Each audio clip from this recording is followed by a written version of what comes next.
I mean, we've already done the intros at this point in time. It's True, fucking. yeah. Oh shit. And I mean, you've now met two of the fucking Jesus Christ 5 cats that are in this They're house. so cute. It's like cat ASMR. Well, and so like Chanel is like the least. Mushu is the least problematic. Chanel is the next least problematic. Salem, and then Belladonna, and then Loki, which I don't think my sister-in-law listens to this.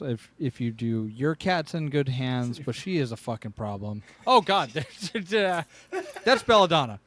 That's also my wife Jen. Hey, Jen. This is not our cat. I don't know if you heard that. I understand. I'm sorry. They agree. I don't know if you could hear that there. Oh. She does not like getting picked up. Oh, okay. See, our animals, our cat, he's a baby. Piper, the dog, she's my baby. She sleeps with me. She lets me hold her like a baby. She's. Oh fucking Christ! I promise you, I am not that drunk. But Jesus Christ, what did I do? You disappeared. You froze. Yeah, fuck me. Oh man. I might have broken my camera. Shit. Oh, that's crazy. Yeah, it still froze. I think I broke my camera. Oh man. Yeah, I don't know what the fuck I did. Jesus Christ. Oh.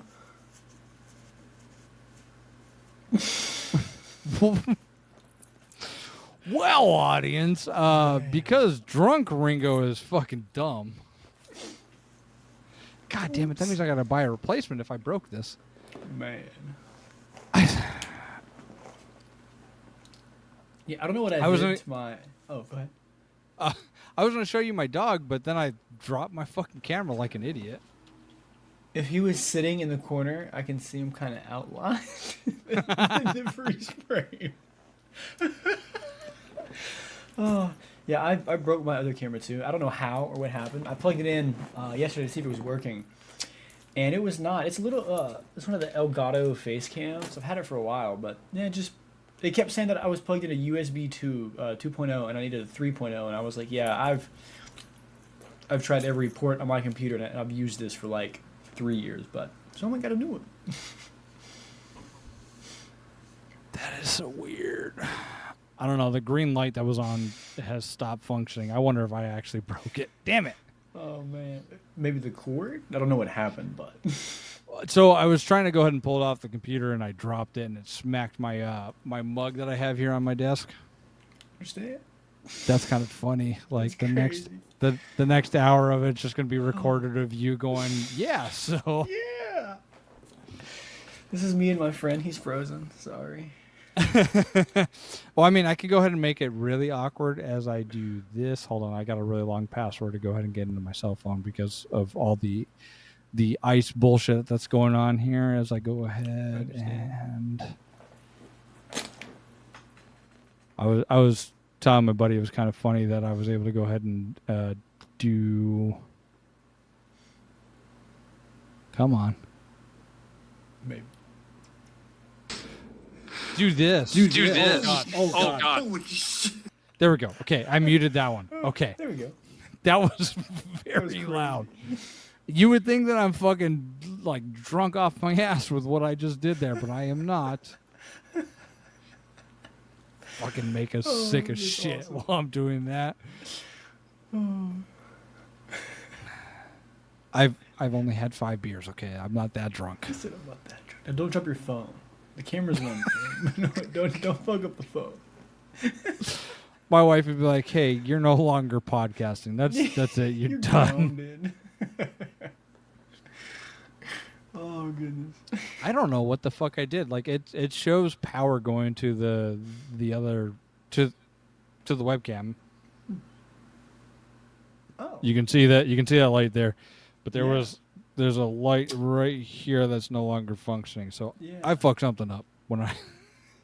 Damn. I might have to reset it. Yeah, that might be it. That's crazy though. That's just fucking funny. Like this is some. You wouldn't see this with some fucking Sam Cedar or Midas Touch bullshit, man. You'd only see this with some here to fucking. get the fun, guys. You know it. It would be funny if this is the reason why, like, me being on the online fucking pops off. This idiot here breaks his webcam, then hooks his phone up. It's a TikTok God, clip. could I be any more boomeristic? Boomers. Oh man. He's got a super high-end fucking microphone, but he doesn't have a goddamn camera. Just holding his phone. I keep looking down and I see myself over here bug-eyed. Like, I'm looking at you. I see you. Snap into a Slim Jim.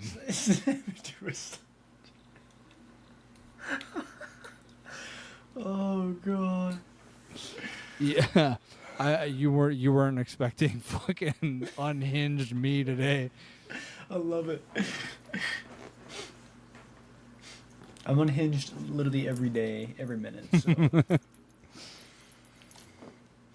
I try to not be as unhinged as I am right now. Like, I don't know what the fuck is going on, but it is very interesting that Squadcast is trying to tell me that my camera isn't working, as if I didn't know that it wasn't working.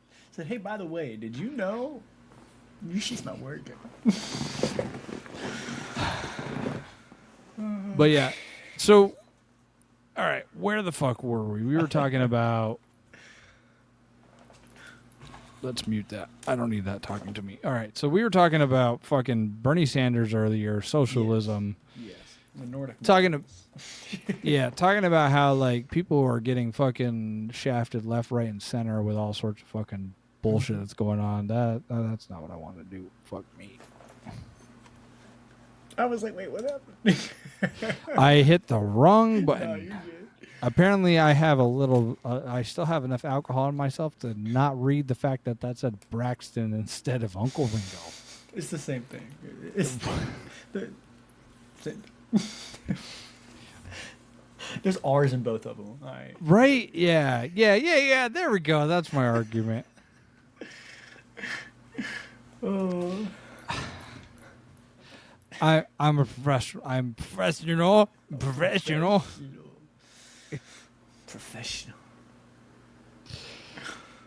I am absolutely trying to go ahead and change the way America works. I am trying so hard. Trying so hard. Oh. If you and I ever go ahead and hang out, know that like I don't drink like this. This is we went to a Good. We were having fun today. That's all this was. Hell yeah. No, I understand. We And- we usually go out every weekend. You'll find me at a local drag bar every Saturday night. Nice.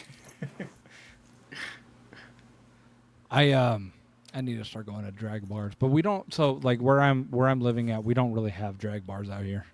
We have one, but it's like the oldest. I don't know if just in the South, but it's pretty cool. Nice.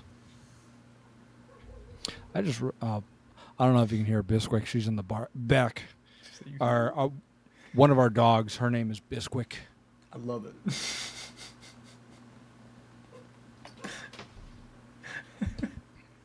For anyone that's curious, oh fucking looking at my roof over here. I'm trying. I'm trying my best. God, talk about unprofessional bullshit. Could you imagine like fucking Sam Cedar or Midas Touch, who's been doing this stuff for like 5 to 10 years? My camera broke. Let me go. Let's go my cell phone. Oh god. Let's be sitting there super serious, having a super serious conversation about guys, and then all you see is camera.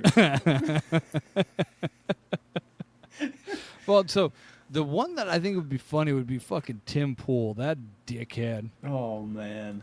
Him just sitting there going, Russia isn't the worst out there in the world. You know what it is? It's fucking. I don't know what the fuck Tim Pool complains about. Tim Pool complains about some dumb shit though. Yeah. Yeah. Mm-hmm. Dude, I hate Tim. I hate that whole sphere of like right-wing grifting podcasters who try to make it seem like only real men are Republicans and listen to my podcast. Like, man, a real man, brother, you sit inside talking to a microphone in silence all day. Come on. Like, come on. My favorite one, my recent favorite one is seeing fucking Jordan Peterson going, "What do you mean? What? What do you mean is? Yeah. What do you mean lonely? What do you mean is right?" Fucking semantics. Hey, Jordan Peterson, English may be my okay. So as someone who literally just got their degree in English, fucking despises English. Okay. English is not a great language. There are better languages out there that go ahead and express details better than we do. But our language is fairly good at expressing things. So when we say what is something, we usually mean what is something. We don't mean what is what. Mm-hmm. Fucking turd bag. I hate those fucking... So I hate the idea of debates like that. Like, right. I fucking despise that because, one, I can't stand those people. But two, by putting them 100 trans people versus a transphobe, you're like equating those two things as equal. Like, right. That they're not. Like, this person who's a piece of shit transphobe, like, it was their choice to be a piece of shit bigot. Like, they're choosing to be hateful. And it's like, okay, this is not the same as just living your life as you truly are. Like, these are not the same fucking things. Like, this is minding your business and living a happy life. This is being a piece of shit because you chose to be a piece of shit. These are not equal. Like, and putting them on the same platform is crazy to me. Yeah, well, it's just fucking nuts that we give certain fucking dipshits like Jordan Peterson, Tim Pool. What's the other one? He smiles like this. Charlie Kirk. Yeah, thank you. I didn't even get the fucking. I know. Yeah, I know exactly. He looks like the fucking Chatterer. If you've ever seen Hellraiser, dude. Oh my god, he does. He fucking does. So real quick, a little bit of fucking nerd history here. He kind of reminds me of the Mouth of Sauron. He is the fucking Mouth of Sauron. Holy shit. Yeah. I know, but you know how like the Mouth of Sauron, like his smile like comes up to here before Aragorn fucking takes his head off. He's like, and you're like, dude, stop, please. It's uncomfortable for everybody. Oh god, that's exactly what he looks like. I get it. We are all born with different bodies, and sometimes those bodies are not perfect. But Charlie Kirk, stop smiling. Nobody likes your smile, man. I subscribe to the idea that if you are a hateful bigot who hate on other people, you're fair game to make fun of. If you're a piece of shit, I have no moral obligation to be nice to you or to tolerate you. Like, that's just... I don't fall into that... paradox of tolerance. Like, there's right. You won't find that over here. This is not the tolerant left. You know what I'm saying? Well, I think like that's kind of why like you and I have like kind of aligned ourselves as like I feel like you and I are pretty strong friends. Is like I don't think that you and I like people that are like that, because like you and I went ahead and like when you told me that there was a Nazi over on TikTok, I was like, fuck this person, man. And then like when I posted my second video, TikTok was like, hey, we're just gonna not let anybody see that. And I was like, no, yeah, that whole situation was crazy. So I actually haven't talked about that since I got banned on my last account. Yeah. So one of their videos came across my feed and I was like, absolutely not. You know, I've been through 5 TikTok accounts in a month. Like, my last one I lost at like 4,000 followers. Like, whatever, I don't care. But They started like doxing me. So it started because they were like flooding my page, and I was like, well, I mean, I made a video like, hey guys, I'm letting you know right now. I will find out who you are, and I'm gonna let your employers know, your families know, your neighbors. I was like I'm warning you now. If you come over here and with like I'm gonna find out who you are, like point blank. Nothing online is anonymous. They didn't like that, so I found out a couple of them, and I was like, hey guys, by the way, this is where you live. This is your full name. This is, and they lost it. They lost it, dude. So they started doxing. So they have this massive like group chat, and they just started. Well, I say doxing me, but they found information that was online, but I don't have any online information that I'm not comfortable sharing. So congratulations, guys! You found stuff that was on my Instagram or on my TikTok page that I posted. But yeah, they mass reported my account and got me banned. It was awesome.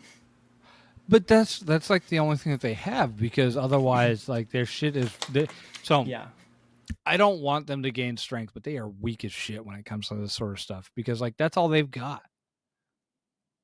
Minus the fact that we saw like recently with the King of the Hill actor. I only remember. Do you know his name? Oh my. Joss. Oh my. Yeah, Jonathan Joss. There we go. which is fucking sad. But that wasn't like a right wing fucking It was just a big turd bag. homophobe. Yeah. Yeah. Now, I will say here in Tennessee, unfortunately, we have a very real threat of these people. We have, I believe it is the largest compound, a Patriot Front compound in the country. Jesus. It's 127 acres. And it's 45 minutes from where I live. It's in Tellico Plains, Tennessee. So it's a training compound. And let me clarify what I mean by training. Tactical training, firearms training, like close quarter combat training compound. They also do mixed martial arts. They're opening a mixed martial arts gym, the Patriot Front, who is also working with other white nationalists that have taken root and built a stronghold in Knoxville. Like, these organizations are growing in numbers here, but this kind of ties back into what I was saying earlier, similar to the bubble, right? These people from red states or from blue states are coming here for red politics, for that safety from the government.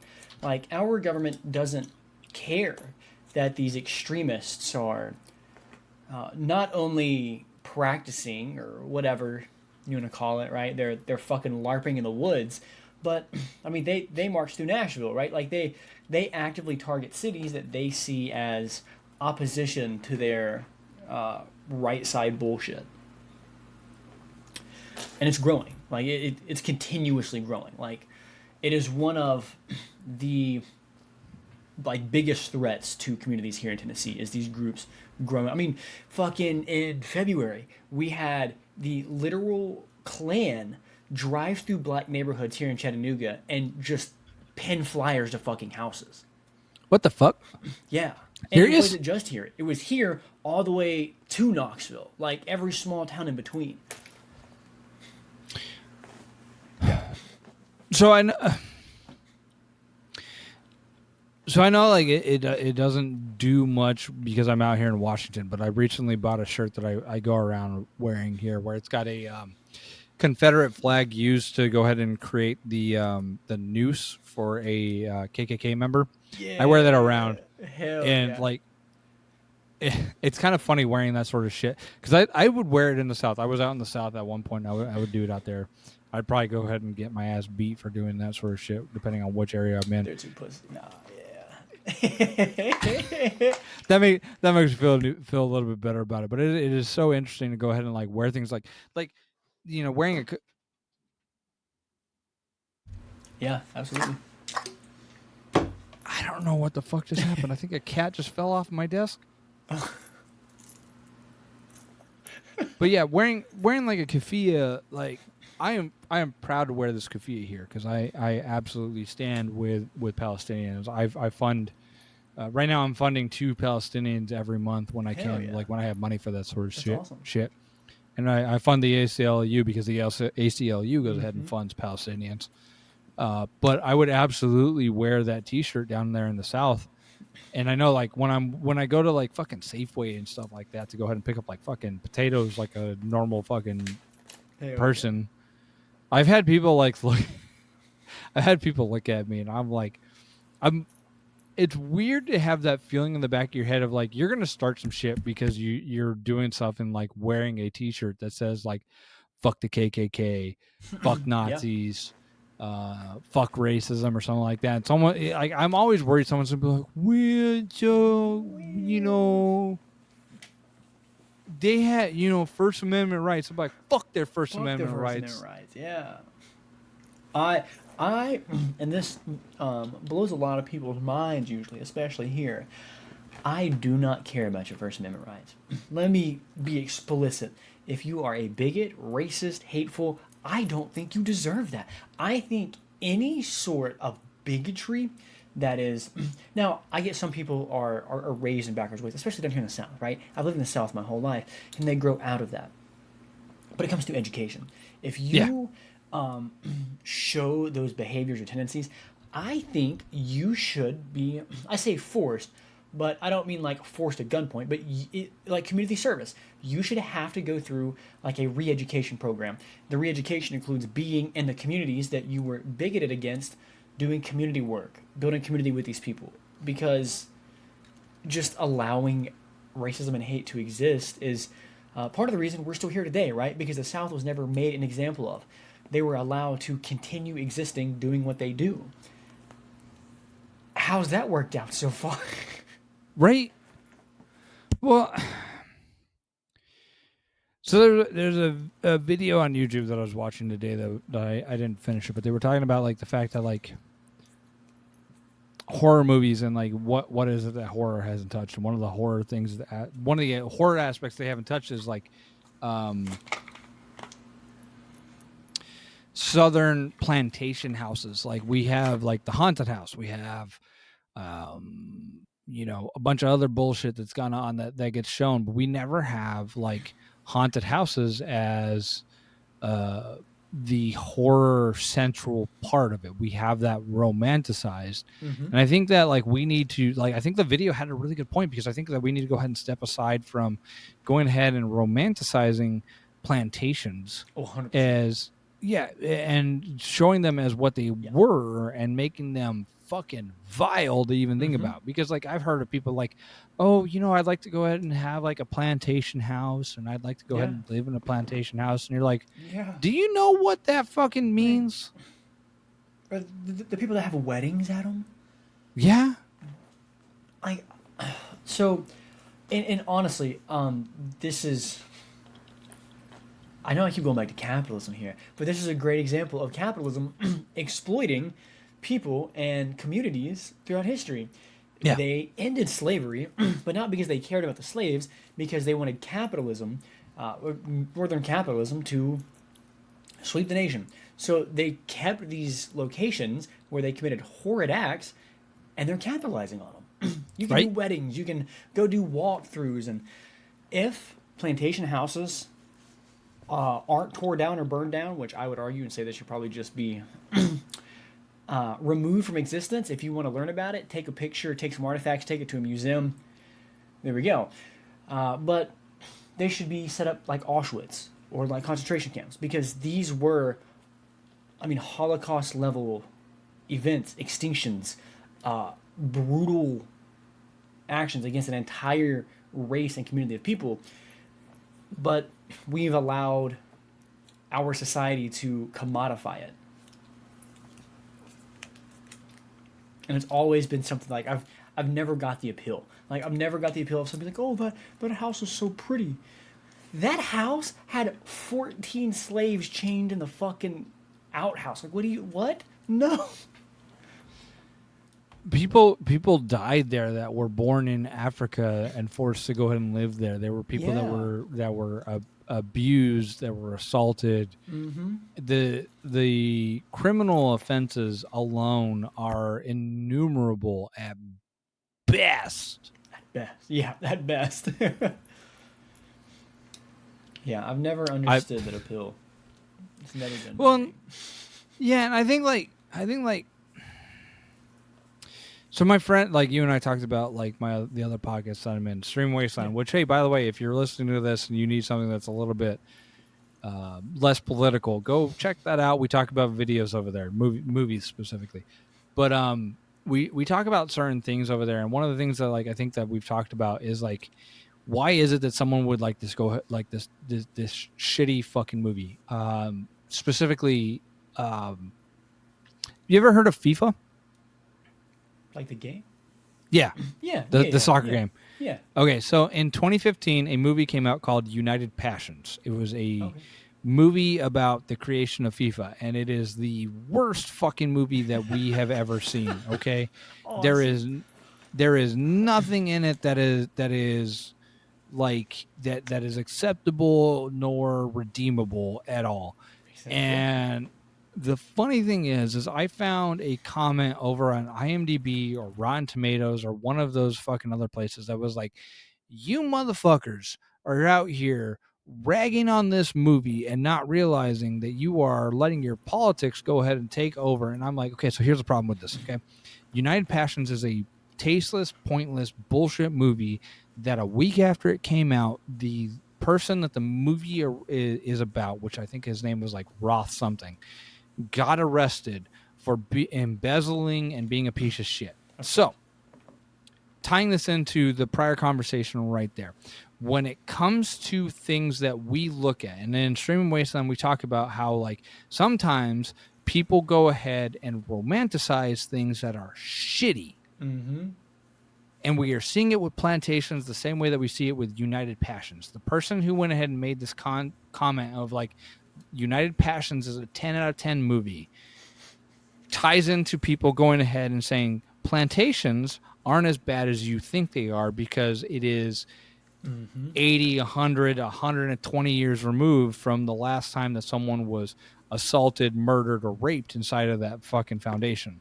Yep. And realistically, when you look at the way that someone takes a movie such as United Passions, for those of us who have watched Buddy Games, oh my God, fucking Buddy Games, and like these sorts of things, you got to kind of like take that idea and be like, why is it they like a piece of shit?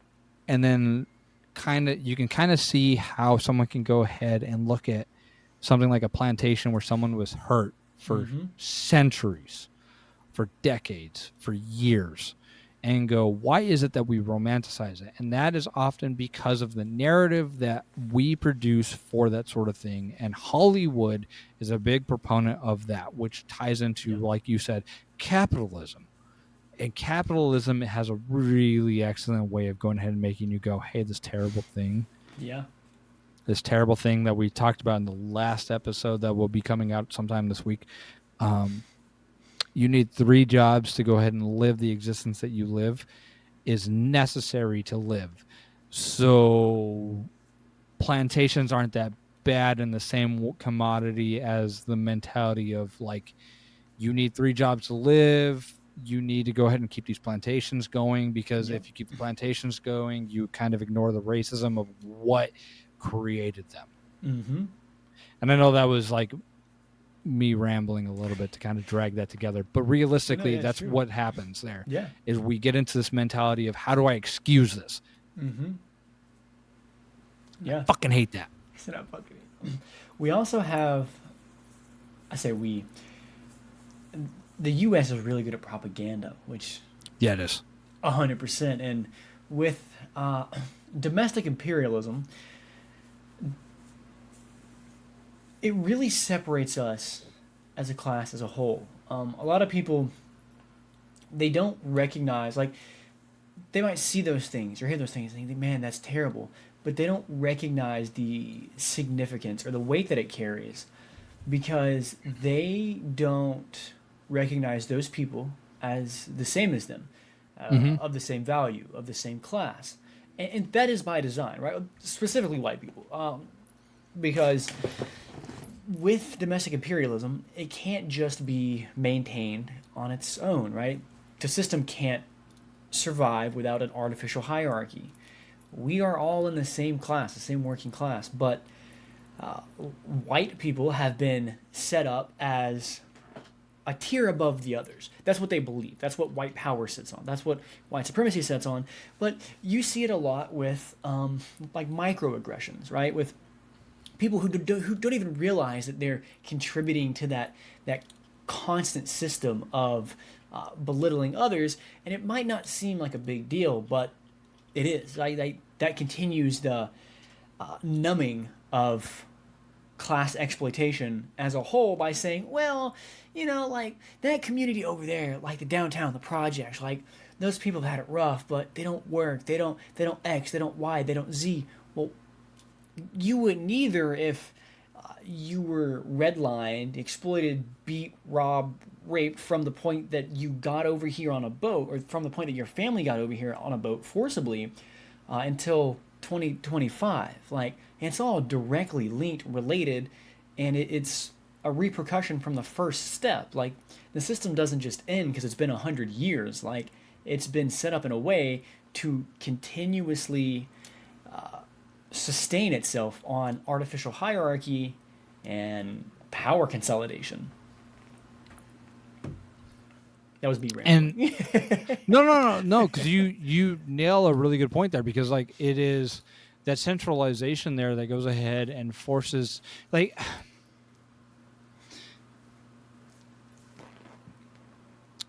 it's been a struggle for me to go ahead and come to the conclusion that we are that you and I are hitting right here, because I spent so long with the mentality of like, oh, capitalism is fine. And we are getting to this point now where we are seeing that capitalism isn't fine, because it forces us, like you said, to go ahead and accept some of these things. Yeah. We are forced to be like, hey, it is okay that my neighbor has 3 jobs. It's okay that, like, if I get sick and have to go to the hospital and I end up fucking bankrupt, that's on me. I didn't fucking work hard enough.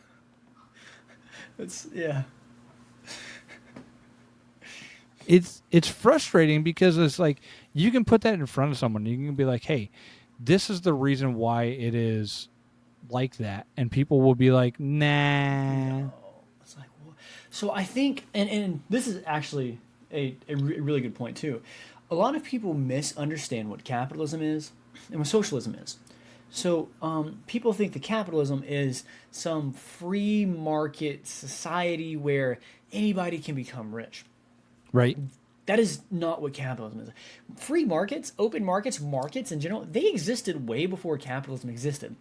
Capitalism, while it is an economic system, it also bleeds over into social and like government realms. But capitalism is a relationship. It is a relationship between the capital and classes. For capitalism to exist, there has to be a capitalist class and there has to be a worker class. The worker class can never become the capitalist class, because then the capital would be flipped on its head, right? There wouldn't be profits. There would just be expenditure. Like, there wouldn't be anything to grow. It would just be a stagnant system of people trying to tell other people what to do, and nobody would, because the workers aren't working and the capitalists aren't consolidating wealth. So nobody's, like, it would just be a clash. So capitalism is the relationship of one class and another to the money itself. Yeah. Socialism is a society completely and democratically ran by the working class. I know there's constant confusion over, well, socialism is not when the government does stuff. So we have social programs in the U.S., but we do not have socialism. Like Medicare, Medicaid. Those aren't socialist programs, they're social programs. The difference is socialism is entirely democratic, right? You elect your boss at work. And a lot of people honestly can't fathom that. And I get it, it's made for that way. But why would you want to be overseen by somebody you don't have faith in to manage your team? Right. Well, that goes for local councils, community councils, whatever. But socialism is a democratically owned society, ran society, that doesn't put capital above human life. Needs are met, and production is based on your ability, not capital. So we're not relying on you working 80 hours. You can work 30 hours, and then we can pass the remainder of the work off to somebody who's unemployed. A lot of people say, well, people who are unemployed don't want to work. No, capitalism must maintain an unemployment pool so when these people get too fucking rowdy, they can get rid of these and replace them and then just scoop these guys back into the unemployment pool. It's all meticulously laid out in a way that keeps us fighting and our guns pointed sideways instead of up. Funny that you mentioned that. I got into an argument with a centrist this year. And I brought up, I was like, hey, don't you think it's kind of fucking stupid that we have people who flip burgers that can't go ahead and live off of their wages? And he's like, I personally think that if you end up flipping burgers, you have done nothing for society and that you have not progressed far enough. So you have received as much as you're going to get. That was the, I'm probably over exaggerating what he said, but he said something along those lines. And I was like, so what you're telling me is if you are forced into a position where the only job that you can get is working at McDonald's or Wendy's or the mom and shop burger joint down the road, which by the way, we have a really nice mom and pop burger joint down the road. It's very expensive, and I really hope they pay their workers a lot. 2 burgers will run you like $75. God. Yeah, they're worth it. They are fucking worth the $75. But Jesus Christ, the first time we got that, I was like, oh my God. That's insane. Yeah. Oh my God. So for anyone that's listening, it's a fucking pound of meat, cheese, potato. You get the fries, and you get a fucking milkshake. You get the seasoning that they throw on there, and a bunch of other shit. I would never advocate for $75 for 2 fucking burgers, unless of course it was as fucking good as it is right down the road from me. Oh my God. But when that person was arguing that, I was like, you don't fucking realize, because the dude did 20 years military service, so he's set for life. Yeah. He's set for life. Unless of course DJT decides to go ahead and fuck us all. They are. I'll tell you what. Right. God, you do not understand how worried I am about that happening to me and my wife. We're both subcontractor for the VA. You understand. You understand so fucking much. Man. Yeah. When DEI got removed, I had a conversation with him about all this, but that's a whole nother conversation. So back onto like the whole like burger flipper thing, and I told him, I was like, hey, so I think that the problem with your argument is like, come on, man. Some people get forced into this position where the only job they can get is burger flipping, because you can apply for 1,000 fucking jobs, and it's been proven you can apply for 1,000 fucking jobs and only get picked for one of them, and one of them is going to be McDonald's or Amazon, because both of those have a turnover rate of like something like 60 something percent. Ridiculous. It is outrageous. Yeah, it's insane. And you don't make enough. And the funny thing is my buddy gave me a different person I know. Gave me a book that was talking about someone who went ahead and started working for these places, and she was like, the funny thing is like in these places that these companies start organizing, you get paid an outrageous amount of money compared to other places. Like when I worked at Pizza Hut, I was paid $7.25 an hour, but if Amazon had moved in, I would have been paid $15.25, $15.30, $15.50, something like that. You know, it would have been fucking mind-blowing at the age of 17 to be making $15 goddamn dollars, $16 an hour, busting my ass for the same work I would have been doing basically at Pizza Hut, and still not making the amount of money that I should be making for my labor. Yeah. Fuck. 100%. 100%, yeah. Yeah, we see that here. I mean, we have one of the Amazon distribution centers and one of the only VW factories in the country, right here in Chattanooga. And but yeah. our businesses start at $7.25 here still. Like most places here pay a maximum of $10 an hour. Amazon pays I think like $16.75. But it's insane, and it's crazy seeing people defend that. Like, right? I don't understand the absolute like hate for your own class. Like, I think it makes people feel better about themselves. And even if they don't realize that's why they're doing it, why they say, "Oh, you don't deserve to make," what like I don't understand. There's constant demand for it. Like, I mean, talking to people all the time. It's like, well, you're about to go buy 6 fucking cheeseburgers from McDonald's. Why don't you think that person deserves to make a portion of the $32 million bonus the CEO is going to make this year? Like, I don't understand the class betrayal for some blind loyalty to a person who wouldn't spit on your corpse to put the fire out. Like, like Well, so like someone broke it down to me, and it was because I mean, like I'm pro labor in my opinion. yeah, but absolutely, yeah, same.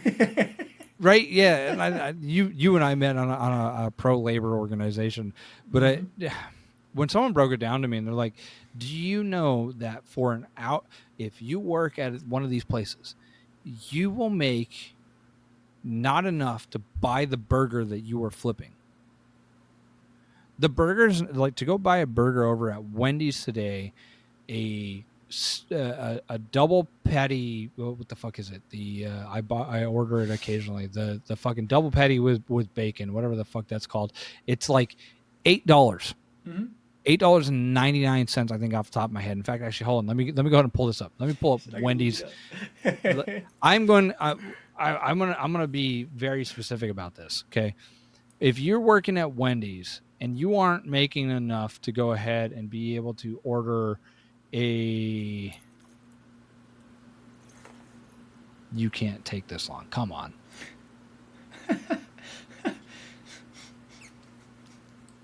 This is a good point that. Oh, go ahead. No, you're fine. I was going to say, I just have this white screen over here while I'm looking at this shit. And I'm like, come on. Damn. But this is another good issue that I personally have with the Democratic Party and Bernie. I appreciate that they're claiming to fight for higher wages, but like Bernie just reintroduced the bill for a $15 minimum wage. It's 2025. What is a $15 an hour minimum wage going to do? I know a lot of people say, well, it's better than $7.25. It's better. I get that it's better, but ultimately, you're still fighting for a wage that an adult can't survive on. So I did the math for here in Tennessee.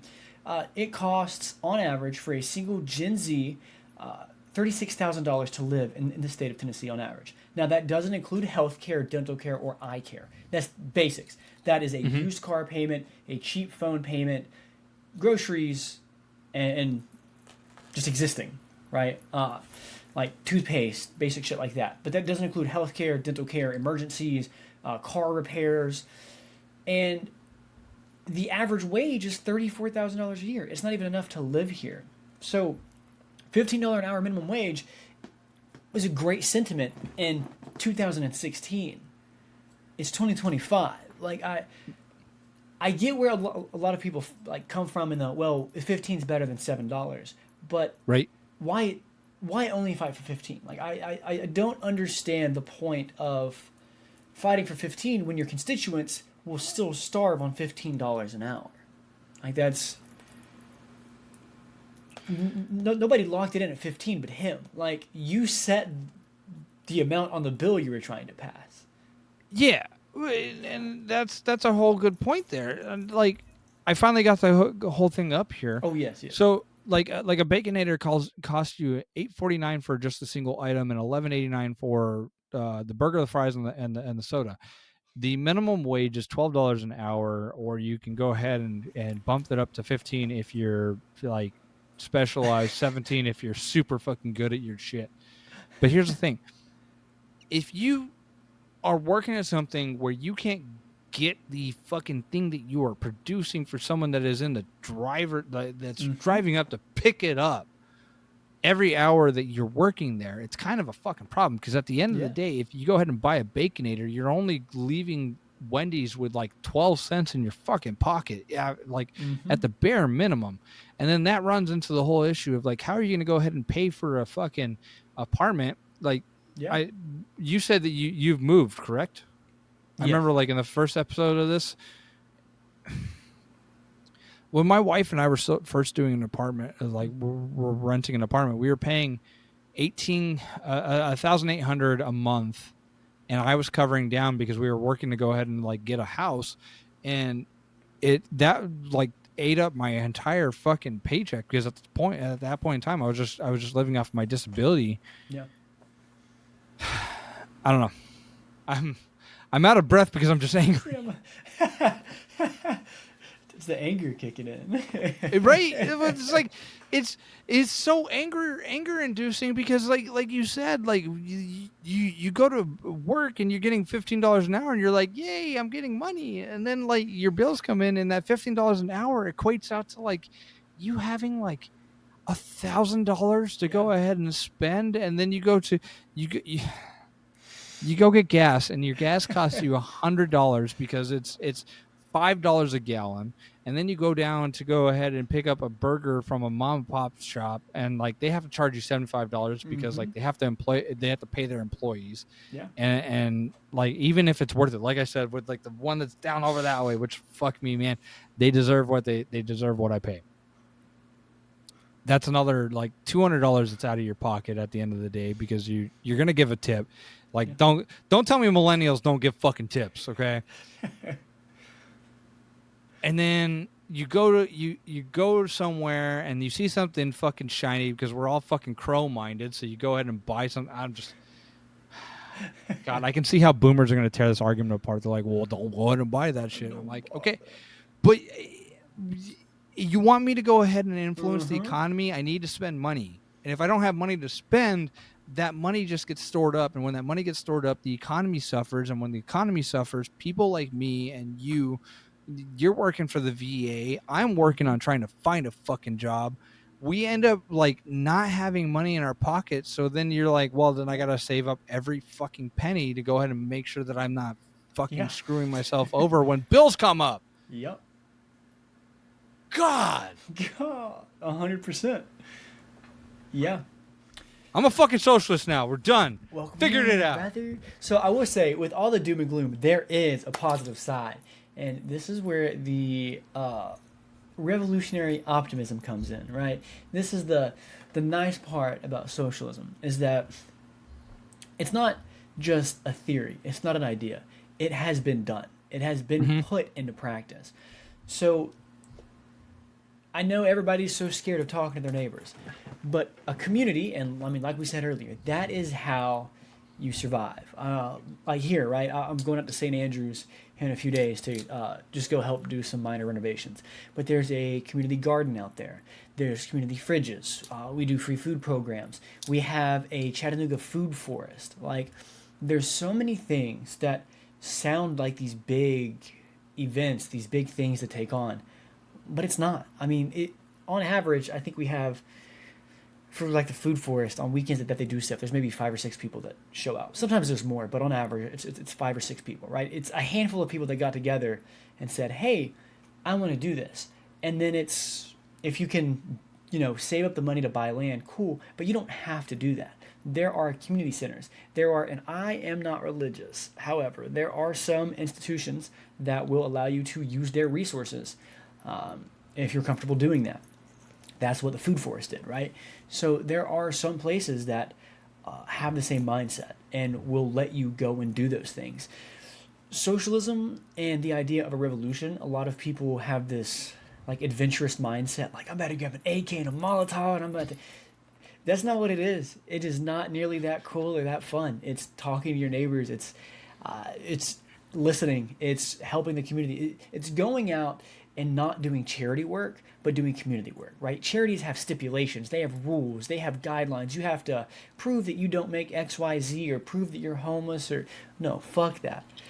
I don't care if you're wearing the same pair of shorts you've had for 37 years or a suit. If you're hungry, you're hungry. The food's free.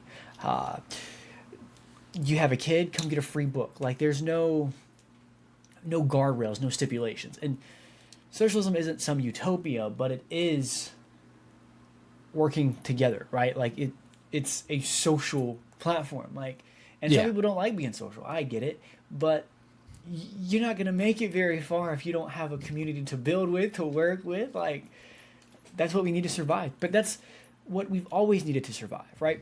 You only see this hyper individualistic like isolation in imperial countries. If you look at any other country in the world, they are based on communities, on interconnections, right? Like that's how they survive, that's how they thrive.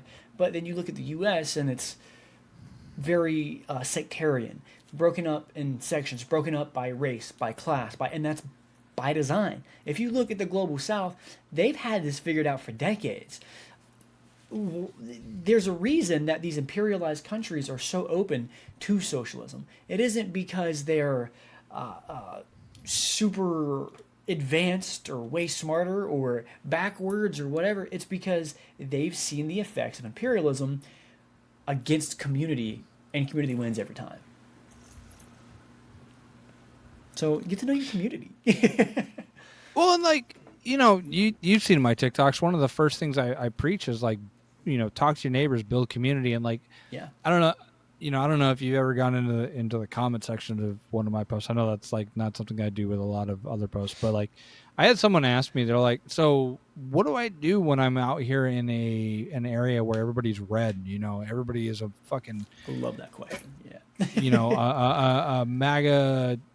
Incel isn't the proper term, but like they're just like this mindset of like they're locked into red is good, blue is bad, and they just have like this mentality. And I was like, well, ultimately, I personally think the best thing to do is to not talk politics to them. Go set up a writers group, a knitting group, a drinkers group, if that's what you're into. Go fishing, fuck it, just hang out with them, and then like bring up kind of like how, like, okay, so I know that you and I have kind of like been all over the fucking place for like the last 51 minutes, but I mean, like, we have had conversations about issues left, right, center, up, down, north, south, east, west, all over the fucking place. But these are sort of things that people that are like you and I are fucking feeling, and you have these conversations, and then you go, so what's causing them? And I told her that. I told the lady that. I was like, do that. And I bet you will be fucking surprised when you have someone that tells you like what I mentioned in the last episode about my brother going, I won't join the liberal Democrats.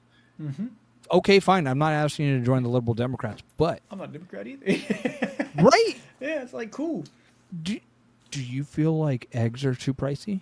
Do you feel like gas is too pricey? Do you feel like getting a home is a problem? Do you feel like minimum wage shafts you so fucking hard that you have to go ahead and get 3 fucking minimum wage jobs? Do you feel like your clothes aren't lasting long enough? Do you feel like you can't go ahead and get as far as your parents, your grandparents, your great-grandparents got for $1?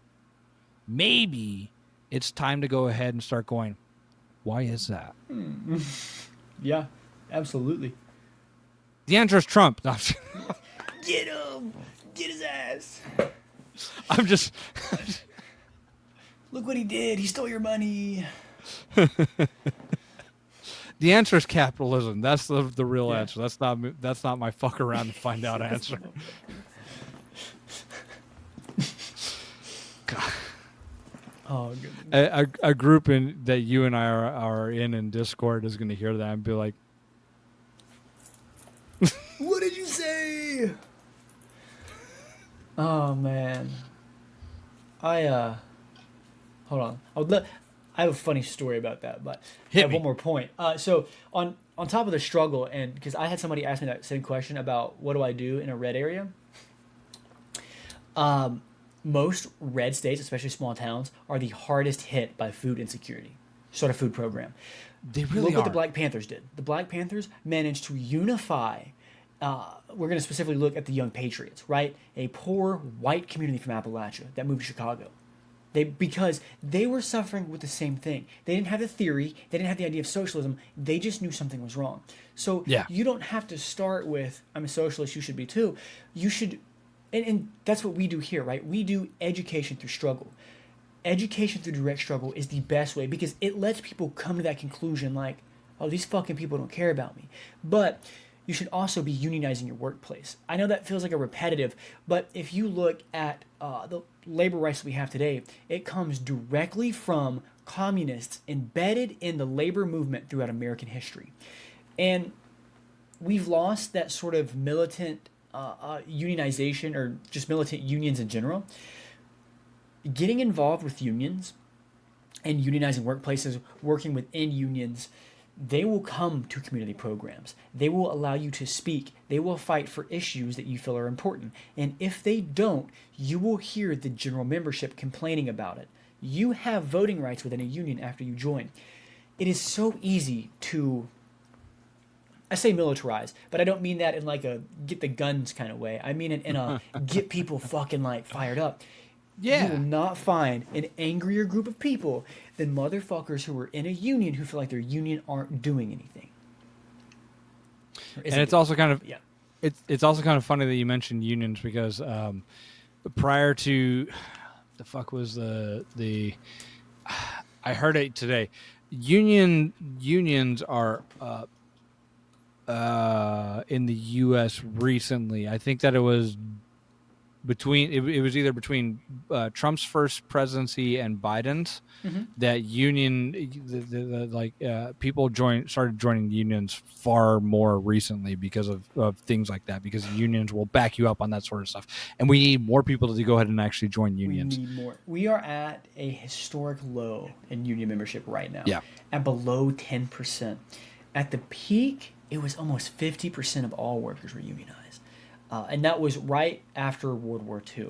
So pre-World War II, we had a mass amount of union membership, and specifically the socialist/communist movement was very heavily in unions, especially the CIO, which was one of the most prominent fighters for workers' rights. And then you saw past World War II, membership grew, but then you saw the Smith Act get passed, and they used that to completely target and absolutely dissolve any socialist activity within unions. And then from there, it just started plummeting as soon as they got rid of the revolutionary leaders, like the more militant people that were in the streets picketing and setting up strikes and doing all these things. That now here we are at below 10% union membership.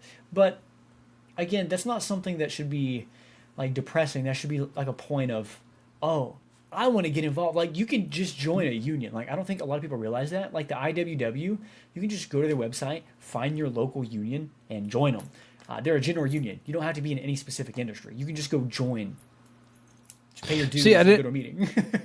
See, I didn't realize that, because I figured that I needed to like I said at some point during our conversation here, I just graduated. I don't have a job. I am a veteran. I figured I needed to go ahead and have a job before I joined a union. But now that I know that I don't need a job, I'm gonna go join a fucking union, because goddamn, dude. Yeah. The IWW. I have a lot of personal experience with them. That's why they're my example here. But anybody from the working class can join. Their only prohibitions are no police.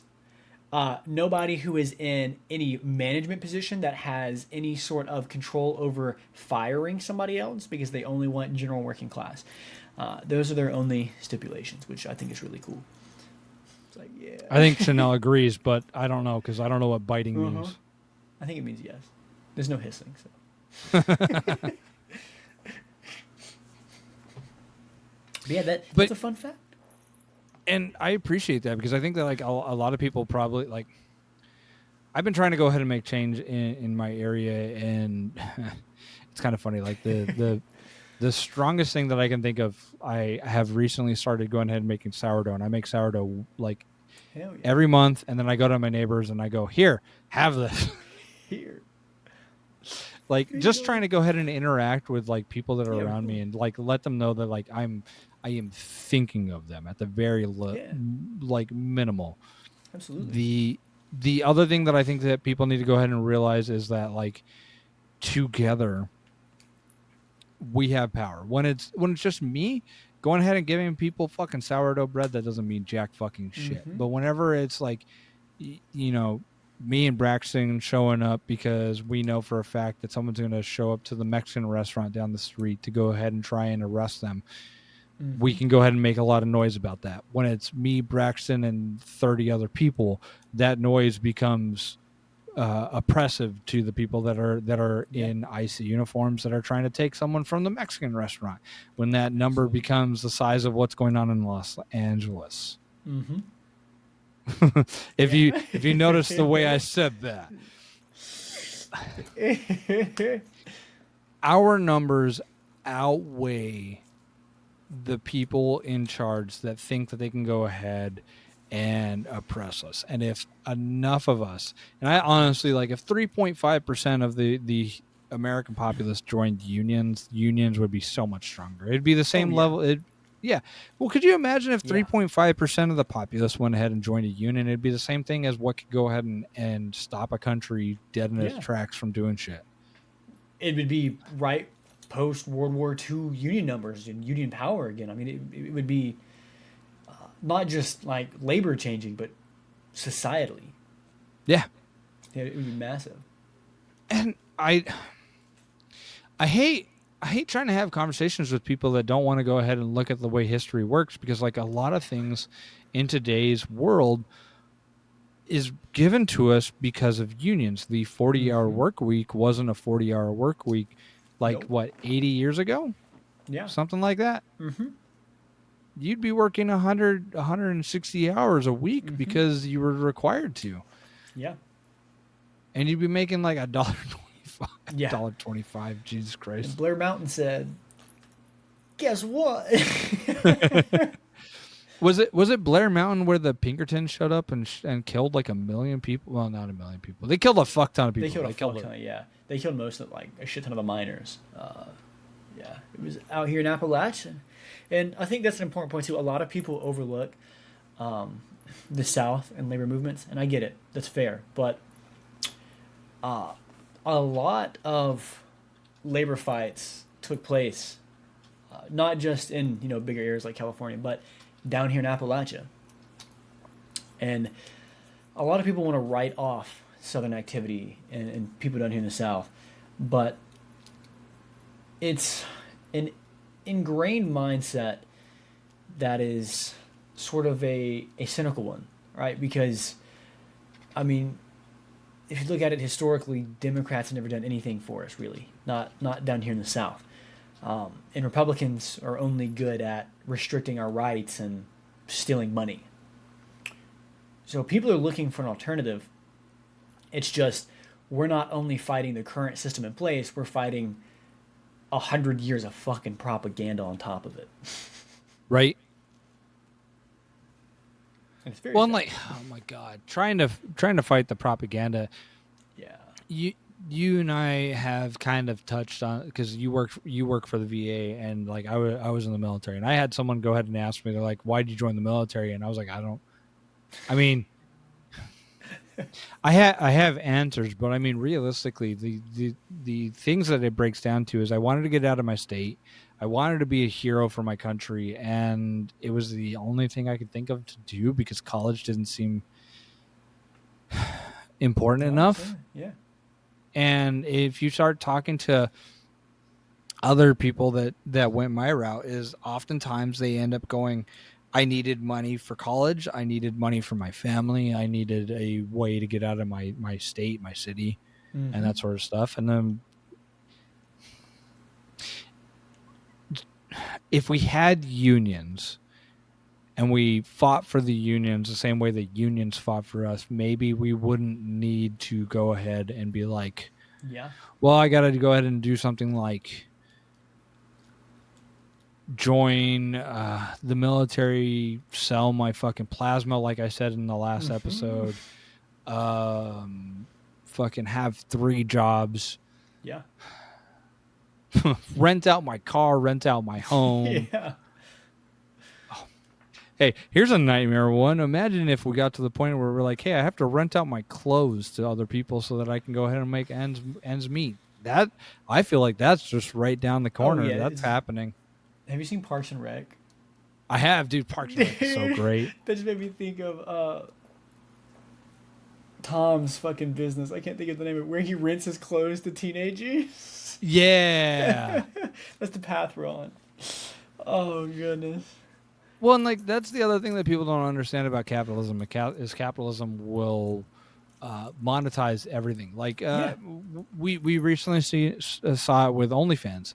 Like there is nothing wrong with personally, I think that OnlyFans is great. I think that if you're Mhm. gonna get the bag, get the fucking bag. Yeah. But one of the nightmare aspects of OnlyFans that I heard was someone was like, "Fuck it, I'm not making enough money on the job that I have. Fuck it, I'll go ahead and do an OnlyFans." It's like Yeah. you shouldn't be at that point. You should be like, if I'm gonna make an OnlyFans, it's because I want to make an Yes. OnlyFans. It should be a choice, not a matter Yeah. of, oh, I've been so exploited in the workforce, I'll go over here to exploit myself and hopefully make more money. Like, and I'm not saying that it's necessarily exploitative, but it is exploitative if you're doing it because you have no other option. Like Yeah. that's just the system exploiting you to further enrich itself. Like, Which, by the way, anybody that listens to this, if you want to go ahead and send money, I'll start an OnlyFans. Braxton and Uncle Ringo OnlyFans. hell yeah.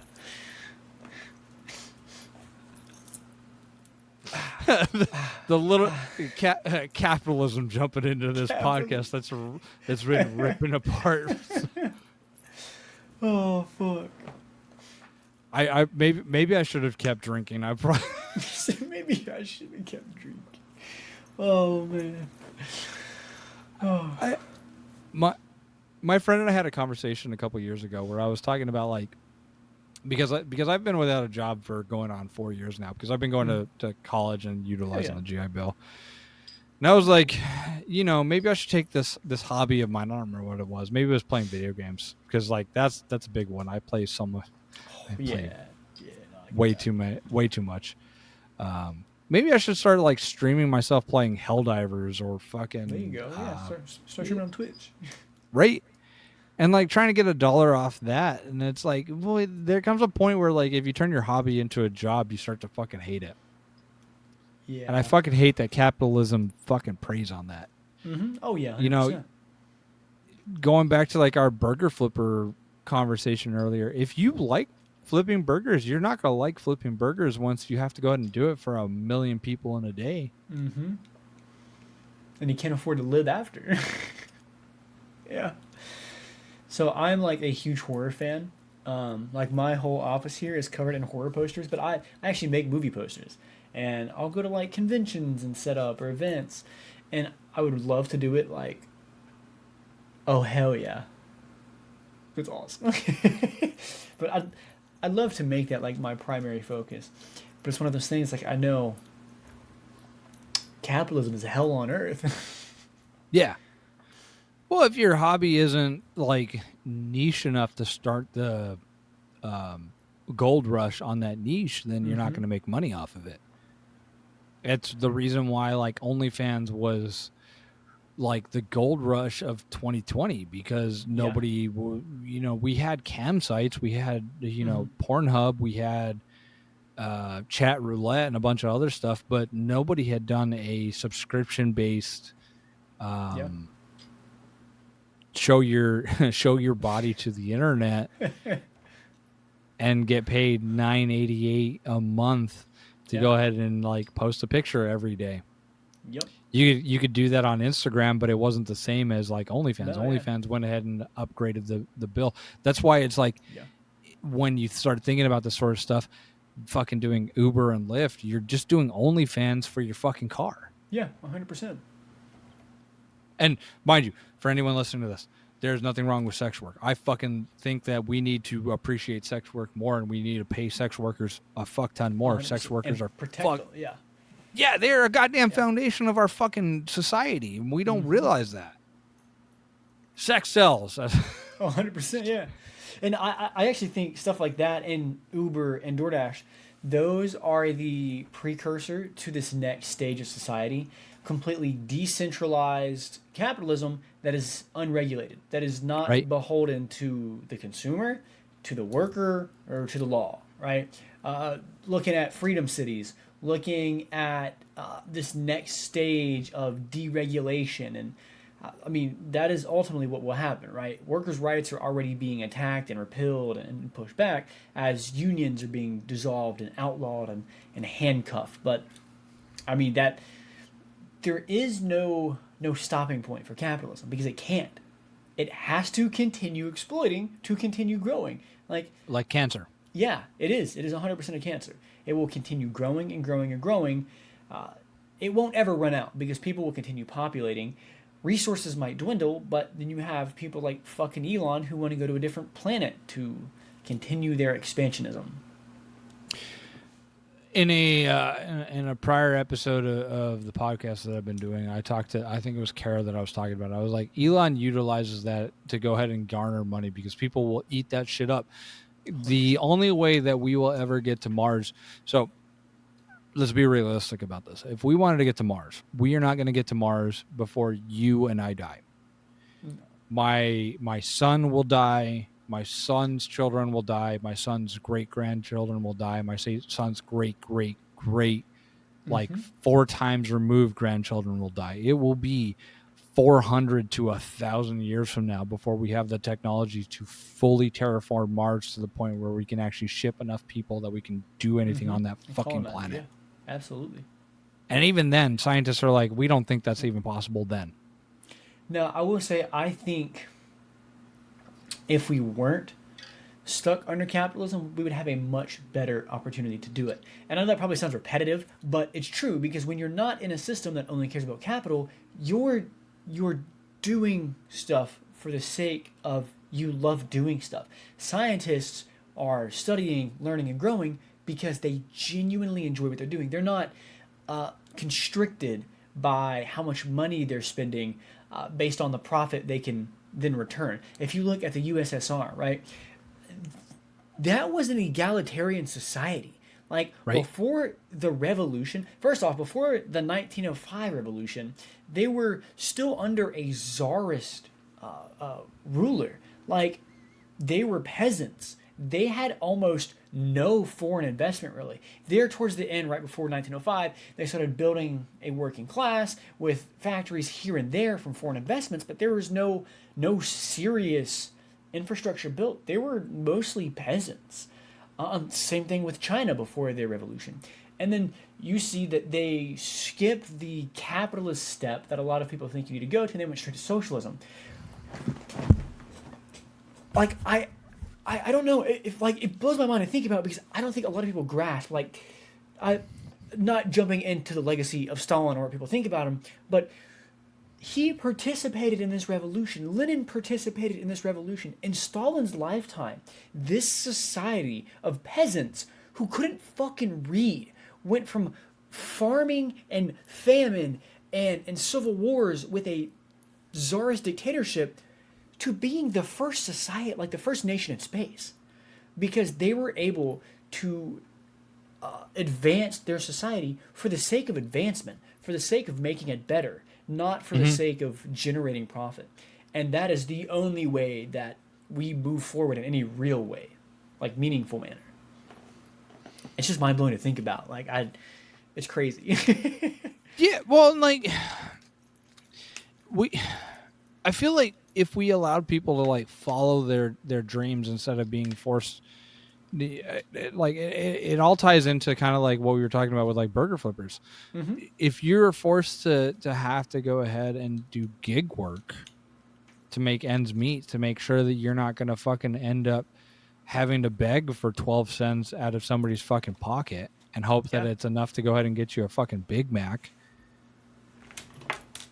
you can put your energy towards things that you want to do. I want to be a writer. Okay. Because it sounds awesome and all that, but the problem that we run into is because of capitalism and Trump being in office, I am in this position right here where I feel I need to be here in front of a camera talking about this horse shit, because otherwise Trump ends up sending 2,000 fucking soldiers to fucking Los Angeles, and he doesn't. He sends 2,000 soldiers to Los Angeles and never actually make it there before the fucking cops that are in Los Angeles take care of the problem. And then he goes ahead and does what every fucking manager that I've ever had in my existence goes, oh, I did it. I fucking saved the world. I'm the best that's ever been there. Give me money. Pat me on the back. And you're like, I did the effort. Fuck you. was me, not you. You're right. Yeah, and like we're seeing it with shit like that because it's like I would love if like I could just sit here in front of my computer and not worry about the next dollar that comes into this house and just write all fucking day. Mm-hmm. Do whatever I want. But if I wanted to spend the rest of the 70, hopefully 70 years that I have on this planet playing video games instead of producing anything, fuck it, whatever, who cares? So long as like I'm not harming someone, who cares? Mm-hmm. With the bullshit that we're seeing with like immigration and people are like, oh, they're taking the jobs. They're not taking the jobs. They're doing the jobs that Americans don't want to fucking do. Yes. And we are undercutting. We are oh my god, we are hamstringing ourselves with our fucking taxes because they put $100 billion into taxes. Yep. And when we let capitalism rule us, kind of like what you said there, we don't make the strides that we hear these motherfuckers in office go ahead and preach. Fucking Elon going, I'm going to take us to Mars. Well, we might be a little bit closer if we weren't worried about trying to give him 30 or 40 fucking contracts. Mm-hmm. And why would we care about making it to Mars?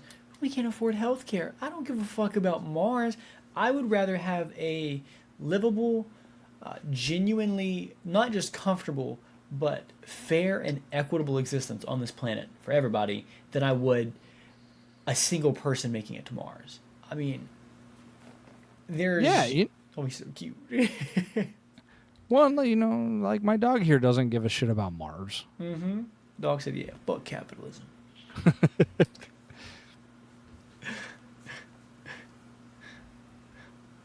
Yeah, the whole tech bro, I'm a crypto friend.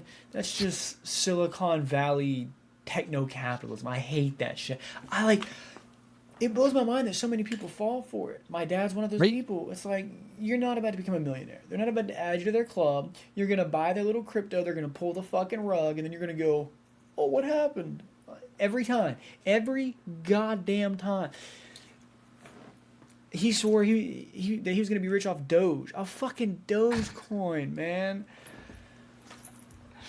You know, I learned my lesson back in 2020 because I put like $500 into crypto. I bought fucking like a 0.01% of Bitcoin and Euro coin. I don't know. I like I said, I put $500 into it, and I was like, oh, cool. You know, it's kind of like stocks. And then all of a sudden, that $500 was worth $0, and I was like, cool. So I'm never doing that again, right?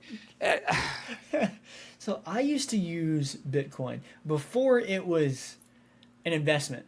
It was just a cryptocurrency. I think as a universal currency, it is a really cool concept, and it is a beneficial concept because you can pay for cryptocurrency in any country, and it has the equivalent exchange rate, right? I don't have to take dollar bills to any kiosk, to any location. I don't have to exchange anything. I can scan your wallet. I can send you crypto, just like Cash App. Like it's just a currency. But then capitalism said, I can monetize this in a serious way, and they did. And yeah, it's like forex trading. I get the concept. I do, right? I was a financial and asset manager, believe it or not, for like 2 years. I hated it, but I did it. It's like I get the concept, but from a sort of like a Marxist standpoint, from analyzing these things, it's like I don't understand how people look at it and don't see it for what it is, which is like the most raw tool of a capitalist class that is selling you currency for currency and then stealing your money and going, that's just how it is. Right. Why did you buy $1 or buy a quarter for $1 hoping it was going to fucking like... And if anybody that watches this trades crypto, you're going to fucking come out of your skin. I know. I understand the blockchain, but at its core, it is trading currency for currency and hoping your dollar somehow comes out on top of that quarter you bought. Right. Well, hey, I know that we could go ahead and continue talking about an assortment of shit. I want to ask you a very important question. Absolutely. Do you want to go play Helldivers? Because I just got hit up by a friend of mine who wants to play Helldivers. I'm down. I'll have to re-download it, but I'm down.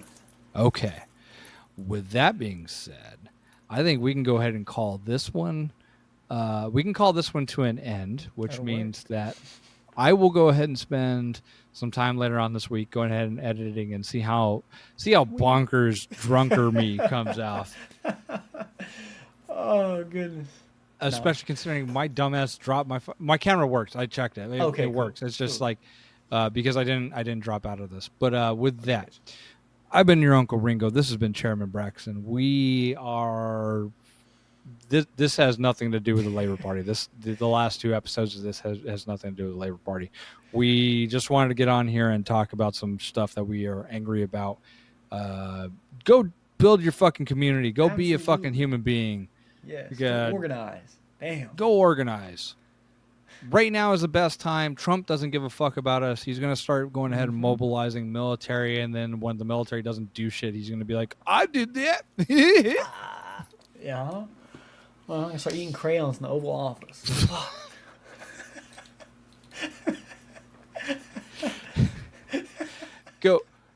Go find a party.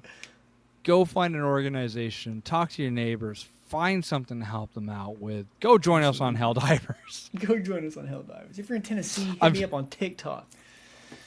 Yeah. Go find Chairman Braxton and Uncle Ringo over on TikTok. Yes. TikTok. Jeez, every goddamn. I'm soberish, and I can't say TikTok. But go find us. Oh, it's a winner. I'm so sorry. No, you're good. You're good, man. But like, go find us. Go mobilize. Go work on stuff. Go help each other out. Go help out your neighbors. We can do better. We can do Absolutely. better. Yes. We love you. We will make it through this, and we will survive Trump. Trump will not outlive us. No, he'll pass. Just gotta make sure we dissolve Yeah. capitalism, guys. Oh. Yeah. All right, guys, we're gonna go jump over on up onto Helldivers. So if you see us, you see us.